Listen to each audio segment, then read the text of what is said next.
It's not my fault. Is it your fault? Is it your fault? Is it your fault? Today's lesson is all about faults. Have you ever tried to break a caramel candy bar in two, but it may only bend or stretch at first? Like a candy bar, many types of rock can bend or fold, but beyond a certain point, even rocks will break. When enough stress builds up into a rock, the rock breaks, and we call that break in a rock a fault. A fault is a break in the crust where slabs of crust slip past one another, and they usually occur along the plate boundaries, where forces of plate motion can either compress, they can pull, or they can shear past the crust so that it breaks. There's three types of faults that we're going to talk about today. Make sure you put these in your notes. The first fault I want to talk about is called a normal fault. This is created by a force called tension. Make sure you remember that. Normal faults are caused by tension. Tension is what happens when you take, let's say, a rope and pull really hard on both sides of it. The stress that that rope is under is caused by tension. So what happens with rocks is when the rock gets stretched out, it becomes thinned in the middle.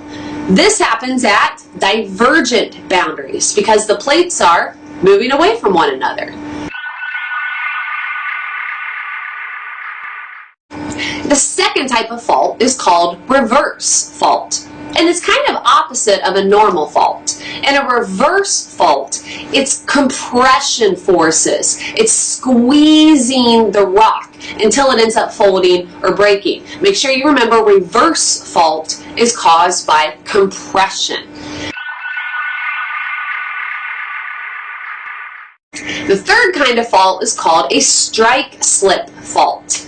This occurs from stress that pushes a massive rock in two opposite directions. This is called shearing. So remember, strike-slip fault is formed from shearing. This occurs at transform plate boundaries, which is where two plates slide past each other. This type of fault is also one that causes earthquakes. Now, the extent of what you feel an earthquake is caused by the friction that is between those two plates. If there's not a lot of friction and they move really slowly, they're not going to have a major earthquake if they slide past one another easily. But if there's a lot of friction and they have a hard time and they finally snap, then you're going to have a major earthquake. Now, these faults, these cracks in the earth, can build mountains. When a normal fault uplifts a block of rock, we call it a fault block mountain. When two normal faults form and they're parallel to one another, what ends up happening is that a block of rock is left lying between them. As the hanging wall of each fault slips downward, the block in between then moves upward and it creates a mountain. Opposite of that, though, when a block of rock lying between slides downward, then we have a valley that forms. Sometimes instead of actually faulting or cracking, plate movements can just cause the crust to fold. Folds are bends in the rock that form when compression either has shortened or thickened part of the Earth's crust. Think of it like a towel. If I have a towel all laid out and I take the two ends and I slide inwards, I'm not going to crack the towel, it's just going to make folds. That's what happens when two plates collide together or when there's compression. Collision of these two plates is what causes the folding in the crust. Have you ever heard of the Himalayas or the Alps? These are examples of folded mountains. Now, when a fold happens, sometimes it can bend into an arch going upward. This is called an anticline. An easy way to remember this is A for arch, A for anticline.